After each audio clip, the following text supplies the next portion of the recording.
Welcome to the Grant Miller Show, the Bob Power, the Power Power Hour. the Bob Power Hour, the Power Hour with Bob Powers, however you want to say it, with my buddy over here, David Winker. And we are so pleased to be here absolutely with Cindy Lerner. For District 7 Commissioner. And we're going to be grilling you about why you're seeking to run, what you're bringing to the table. And I'd like to start with setting the scene for District 7 county seat. You're running against, there's three other candidates. Right. So Raquel Regalado, right. Michael Rosenberg, right. And I know his last name's Suarez. Rafael Suarez, the retired police officer. Yeah. So those are the four announced candidates. And right. Your race is an interesting race because there was thoughts that there would be somebody was going to come in, and there was rumors of Mark Sarnoff. There was rumors at one point of Carlos Jimenez, which I wonder if he's rethinking that because his check, the bounce check, or the wrong check that paid for the race, which is kind of becoming more of an issue. Tell me about. Well, let's talk about you for a second because I don't think. I mean, most people watching will know you as somebody who has a long public service. Break it down for us. Did you start with the school board? No. You started in Pinecrest. No, legislature was my first. The Florida legislature. Wow. Right. You went tell right us to the about top. what year was that? Well, so let me explain what first people ask all the time. What motivated you to run? We're glad you're good. We want you to ask your own question. Answer. Exactly. Where did this all start? I was an attorney at the guardian ad litem program in juvenile court, the underbelly of Miami-Dade County for 16 years. And it occurred to me after just a couple of years of representing the best interests of abused and neglected children, which is what the Guardian Ad Litem program does, one of the best community service advocacy experiences anybody can ever have. But it occurred to me that the entire child welfare system was non-functional, dysfunctional. I used to say as dysfunctional as the families it was supposed to serve. Wow, yeah. And so fighting for kids in the courtroom was not changing the system. And I realized all of this non-function came out of the Florida legislature. So I started talking to legislators about where the problems were, where the investments from the budget should go to actually impact these families. And I realized that they knew very little and they cared even less. And I had an instant realization that if I was going to be the best advocate I could possibly be, that I needed to be the one sitting behind the dais, making those decisions, because at least I cared very deeply and I knew a lot about the system and what could help children. And so I eventually ran for the legislature. And what was that first? What seat was that? That was for District 119. House of Reps. State Rep. State Rep, yeah, State House of Yep. Representatives. District 119, my predecessor was John Cosgrove. He had drawn that seat in '92. He was termed out this was the first enactment of term limits for the legislature. So he's termed out, and I ran. I worked This was really 2000? hard. 2000. 18-month campaign. Wow. Walked door to door, which is golden, which is killing me that I can't do much of that anymore, but we'll see. I'm going to try. And who were you running against? And so now I'm... No, again, at the time. Then at the time, Tom David. Tom David had been one of John Cosgrove's. But so this was in the primary, or no, we're talking he was the Republican candidate? He had been a Democrat, but he switched to the Republican. Gotcha. And so you ran as the Democrat. And I outworked him, and I got elected. Served I like to say inglorious 2 years. And then the maps came out, and District 119 was gone. That's one way. eliminated That's all one way that. to eliminate you. Yes. Is just eliminate your Yes, they did. your I think seat. it wasn't just her. Nothing They did it to personal. a number of people, I think. Well, Yeah. mine was the only district that was gone. Gone. Completely they gone. Redistricted people, so they had to run against each other. Yeah. But I, at the time, said, well, you may have taken away my seat, but you'll never quiet my voice. And they didn't. And then what did you do next? Yeah. Fast forward to 2008, I had been involved in a local Pinecrest issue. And what was that issue? That issue was an attempt by then Mayor Gary Matzner and then council members to impose a special taxing district on those of us in the village who were still reliant on well water. Yep. The village had gotten funding from the state and the county GOB bond to do partial connection. So half of those without were connected to the potable water county system, and the other half were not. And the other half were feeling it was very unfair to provide connection at no cost to half of the homeowners, and the other half to say, you'll have to pay, and it was going to be like $20,000 over Yeah, it's a the very course. expensive undertaking, yes, to connect to. So we fresh water. organized and we pushed back, and they changed their minds, decided they weren't going to go for a special taxing district. So next thing I know, people are asking me to run for mayor.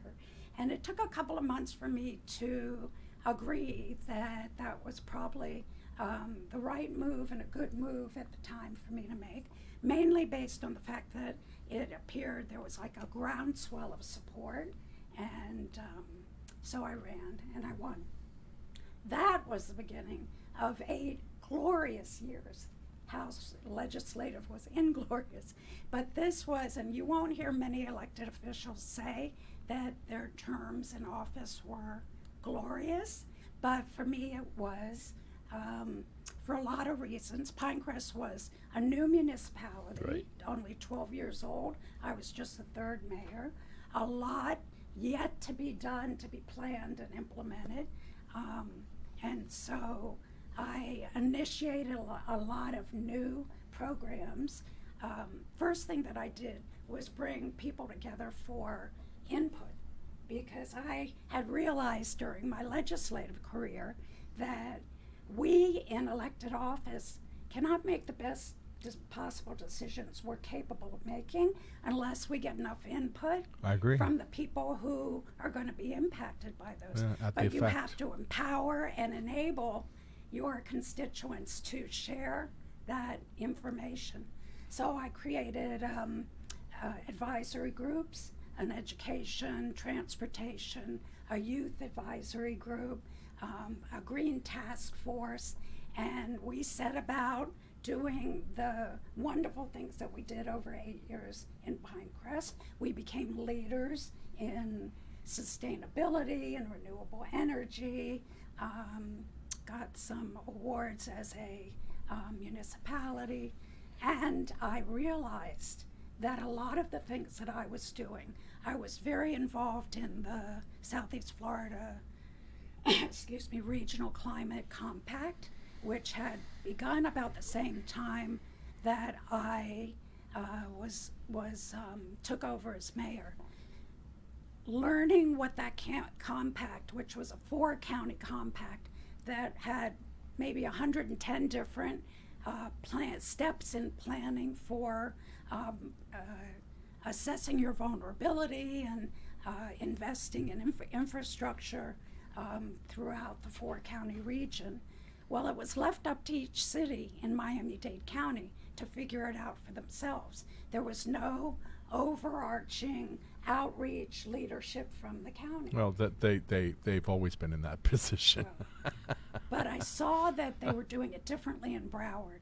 Broward, the county worked very closely with all the cities. So I got involved in the Miami-Dade League of Cities, eventually became the president of the League of Cities.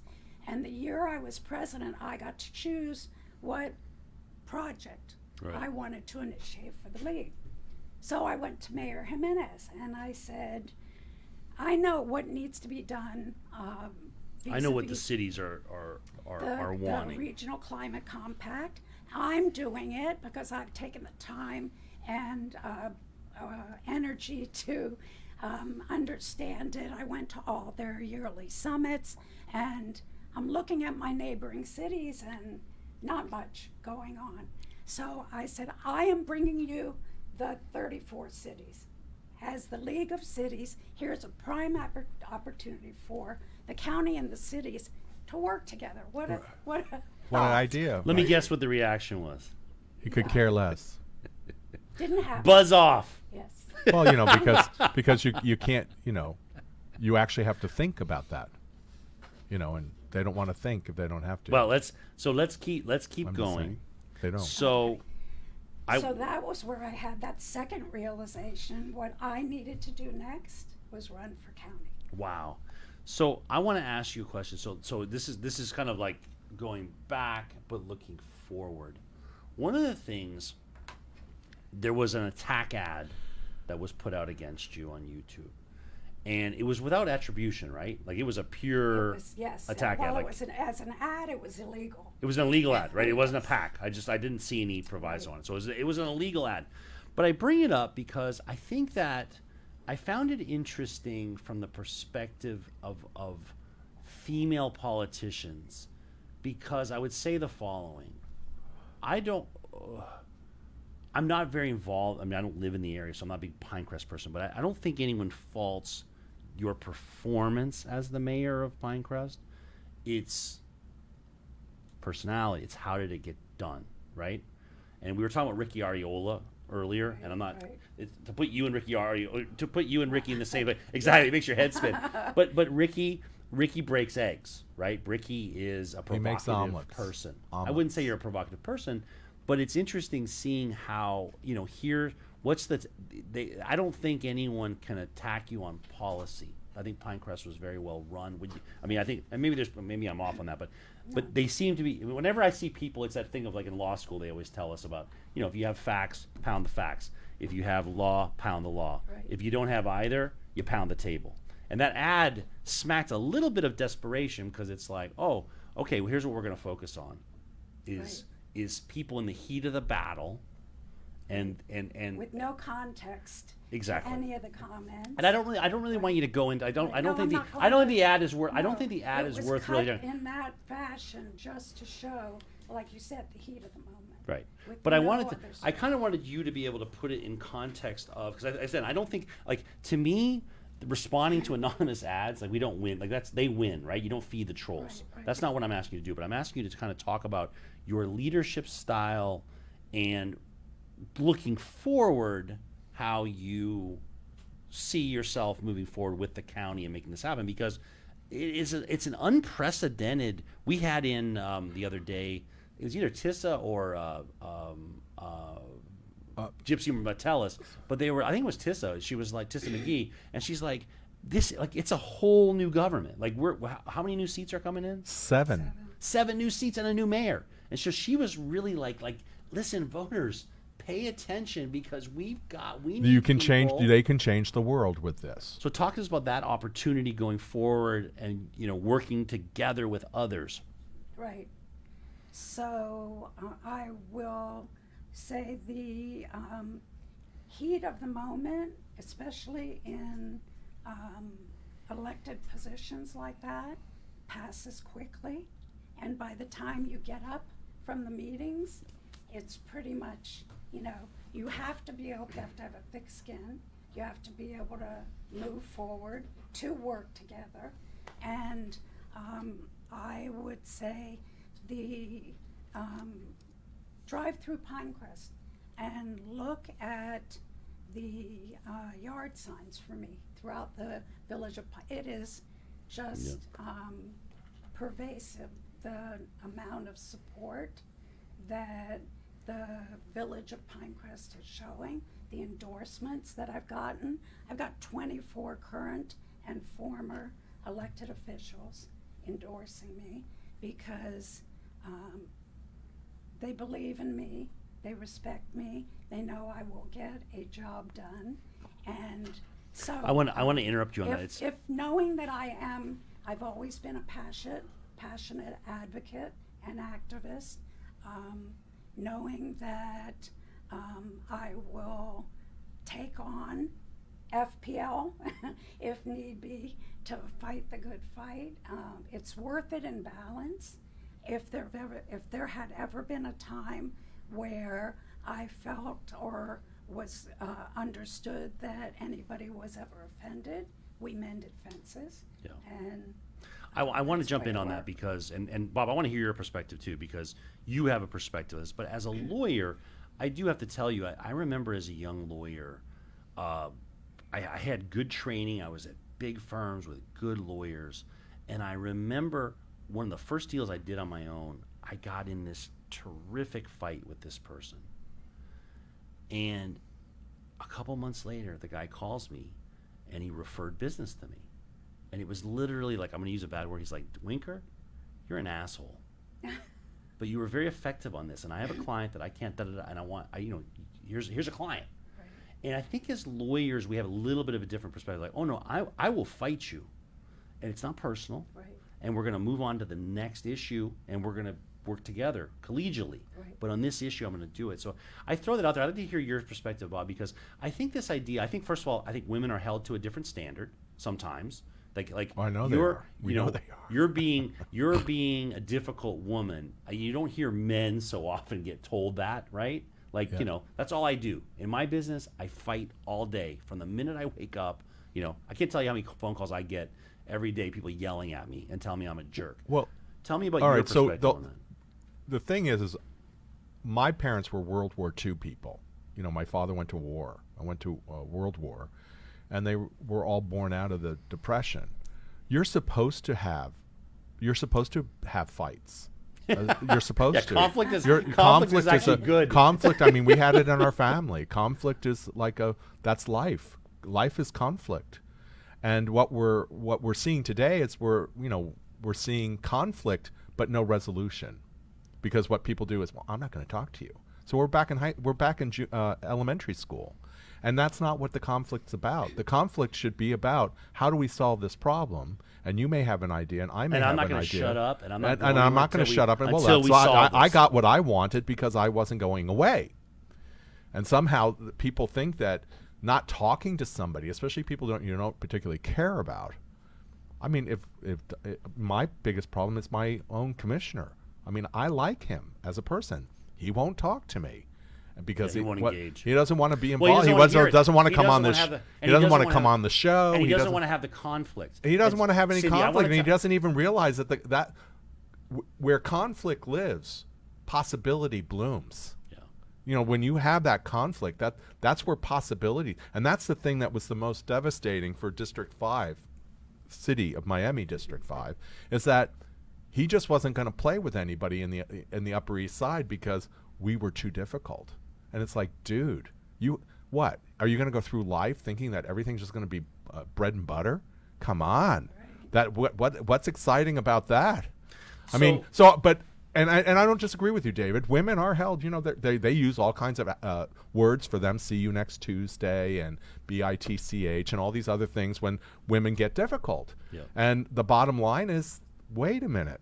They for too long have been excluded from the entire conversation. I mean, I was lucky enough to have Gwen Margolis as a friend of mine. And you should have heard the things people said about, well, they would never have said that about a man. But they certainly said it about her. Downtown Bay Forum with Annette Eisenberg and all this. She was a tough bird. She was not going away. I mean, that just was not. But I also had a mother that worked, and I had two sisters. So I grew up in put the seat down. I know what that is, and I know what that means, and I also know that like my father used to say, the only way I win this fight is by saying yes, dear. That's the only way that I win this fight. So those are the three words that save your ass every time. Yes, dear. Or two words, yes, dear. So at any rate, and I've come to respect women because they do bring a whole different perspective to things. And I also think that most of you are willing to compromise and work on a way that we're going to solve this. you know, and stuff like, because whereas sometimes men get locked into like the stupid minutia of the thing, and it's like, dude, we just need to get the train from here to there. That's what we need to do, because my kids need to be picked up from school. Like, you know, stop already. Like, you know, that's what the thing is. And I don't know. I mean, So let's bring it back to good perspective. This race, and I want to, you know, I know you're competing for a seat, and I got to tell you something. Your seat to me is. We often complain about the problem being like, where's the fresh blood? Where's the new ideas? Where is, you know, it's the same old, same old. And I think your seat, with you running, with Raquel, with Michael Rosenberg, you guys are very different people with very different ideas.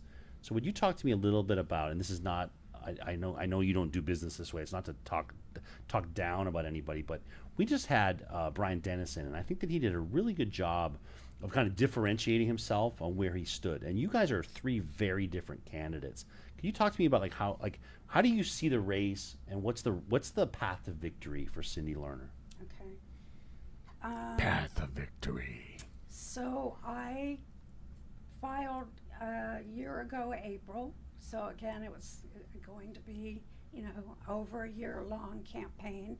And I did that because I wanted to spend as much time and energy as possible getting to know the district. I went on a listening tour to hear from everybody throughout the district. I knew what the issues are in Pinecrest, a little bit South Miami because they're immediate neighbors. Much of what I knew from League of Cities, I continued to stay engaged and involved in that. So I have a much broader citywide, countywide perspective because of that. But I needed to hear from the residents what were their particular issues and concerns, and build a relationship with them. Thank God I did, because who knew that we'd have a shutdown in March that would keep all of us from having that kind of campaign mode that you all got so well. Yeah, you got hamstrung. Right. Everybody well, got. But I had a great running start. Yes. From April till March, being out there and understanding what the challenges were for each municipality and how to bring them together to collaborate. So like I did when I was mayor, creating advisory groups for that, for the village, I plan on doing that for the district and set it as an example for the other districts that we really need to work more collaboratively, not let Coral Gables worry about themselves and Key Biscayne worry about themselves, and especially as it pertains both to sea level rise, climate change challenges. We shouldn't be left to our own devices. The county has never done a county-wide assessment of the vulnerabilities. They'll pick little pockets and little neighborhoods and say, well, let's study this, see what we would do in Arch Creek. What good does that do the rest of the county? It doesn't. And it doesn't include looking at the populations, especially the most vulnerable. Well, they concentrated all these people right on the waterfront. I mean, Right. is that addressing and the District issue? 7 hugs the bay. Right. So the critical importance of what is happening and the contamination, destruction of the bay is a priority Right. as well. So So let me just say that I think the overarching distinction is, because I started my elected office at the state legislative level, I'm not parochial at Right. all. Yeah. I look at the big picture, I always have. And so when I have to drill down to countywide, I do. But like I said, I look at the 4-county compact. I look at what the state should be doing to better engage and support the water management districts and the regional planning councils and all of those players that aren't as engaged as they should be with us and us with them. So I'd say that's the biggest distinction.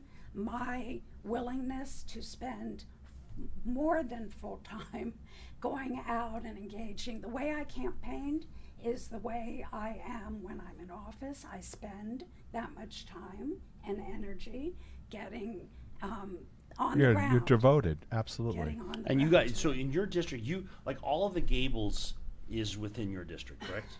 About 3/4 of the Gables. What part is not? Around the Biltmore. Really? Yeah. It zigzags, Yeah, yeah. Bird, and then it comes up to A Street. But that And then- portion where And then you go Biltmore is, through but it's Coral, Coconut Grove. all of the Grove, Brickell. all of Key Biscayne, southern tip of Brickell up to 15th. That's but right. You know, it's interesting you say about the timing because I'd heard Xavier Suarez talk about that. One of the things we were talking about it was like what politicians on the rise, and I mentioned Xavier Suarez as kind of being this dark horse candidate, and whose seat you're replacing. And I think a generally popular, maybe you can speak to that a little bit, but he seemed like a genuinely effective county commissioner running for mayor. And, you know, it was interesting for seeing his race. He's a surprise to some people, and I think that he's also a product of the COVID. I think Pinellas has this huge war chest.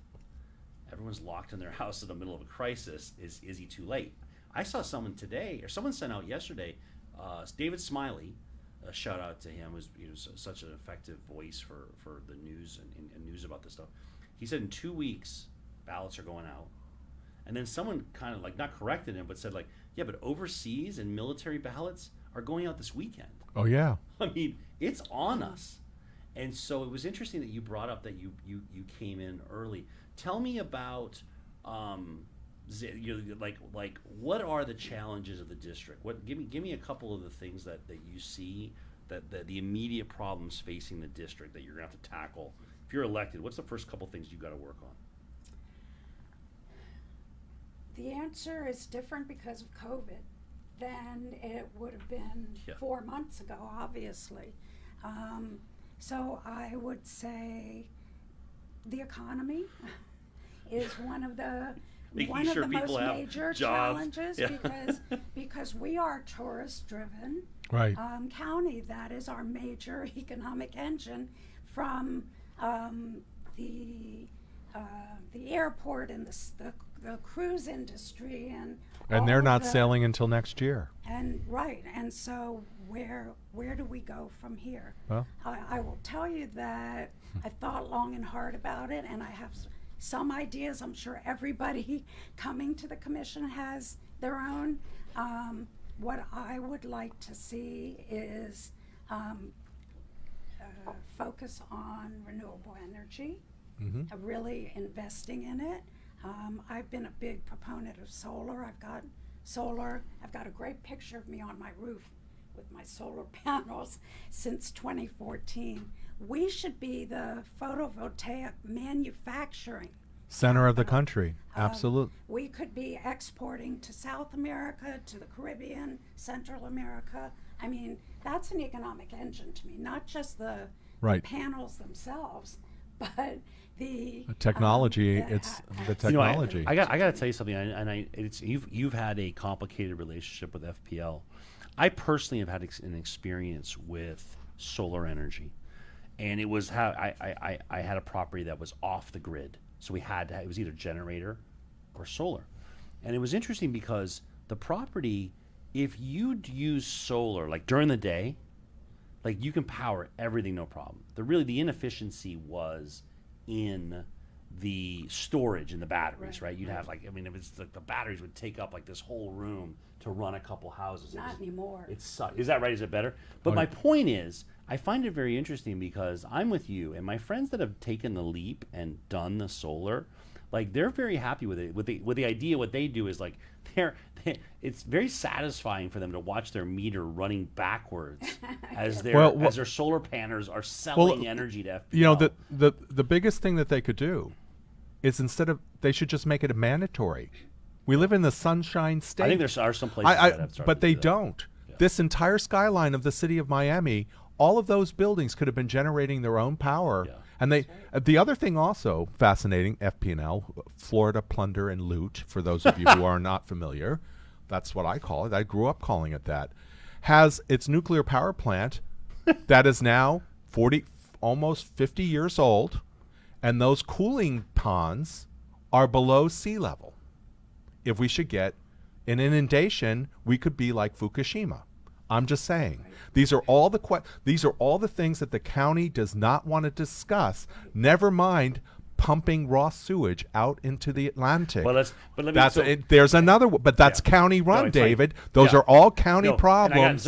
Let me I'm jump just in there. saying. It's funny because I got to tell you something. It's interesting having this conversation because one of the reactions to what you talk about is someone could say, like, what does that have to do with the county? And It has everything. No, but I agree. And Has it's everything. interesting because, like, for me, when you look at the money that's being put into the Virginia Key WASD, our raw treatments thing, it's like, And they're still pumping it off the coast. well, no, they're not. They're treating it. I mean, let me be clear. But still, no. But they're going to change it. But let me tell you, they're going to change it. What they're doing is they're drilling these incredibly deep Injection holes, wells. and we're pumping it. But that into doesn't the make middle of any. the That's earth. like It's that's like it's a the start of like it's automatically just going to disappear. It's like the you know start what? of a But you want sci-fi but you movie. want you want to know what happens? The ammonia that's in the water. Ammonia is a gas. When it gets put under high pressure, what does that gas do? It comes back up through the ground. the It point makes is, absolutely no these sense. issues- We should do what Walt Disney World does. Walt Disney World reuses all of its affluents.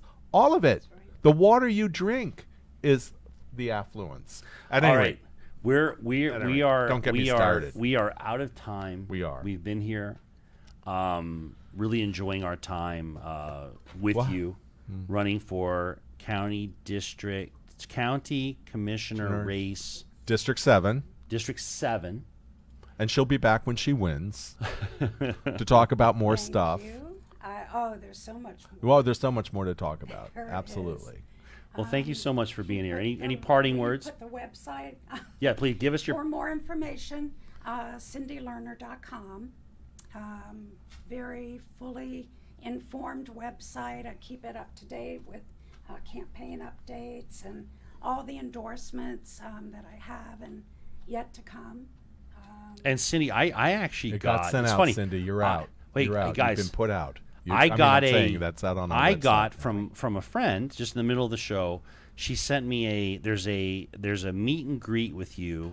Please join former County Commissioner Katie Sorensen for a virtual meet and greet with former Pinecrest Mayor, Wednesday, July 8th, 7 to 8.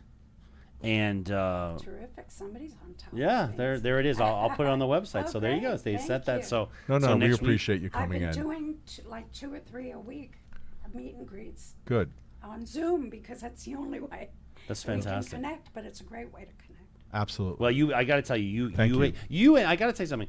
All three, all the candidates have been very responsive, and as you know, I'm involved in the Calusa with that issue, and you have been so giving of your time to that group, as has Michael Rosenberg, as has Raquel. You guys don't hesitate to be like, yeah, I can be on that phone call. Yeah, I can answer those questions. Same thing with the Playhouse. I'm involved with the Playhouse, and it's all of you three have been very forthcoming. It's interesting. We're excited because those of us who are trying to preserve the Playhouse, we have 3 candidates who are pro-preservation, and the mayoral candidates, including Alex Pinellas, Xavier, Daniela, seem to be toward preservation of that. well, Now, the minute they take it down, it disappears. well, but it Something goes else to will go up. when you want to think about a microcosm of the issues that are facing. It's like, okay, that's great. Where does the $40 million come from? And that's I think it just makes you think of like the challenges that you're going to be that whoever's in that seat's going to be facing. It's like there's so many needs. And so little money. Half of that had already been committed, though, between the city and the county. Yeah, 25 million.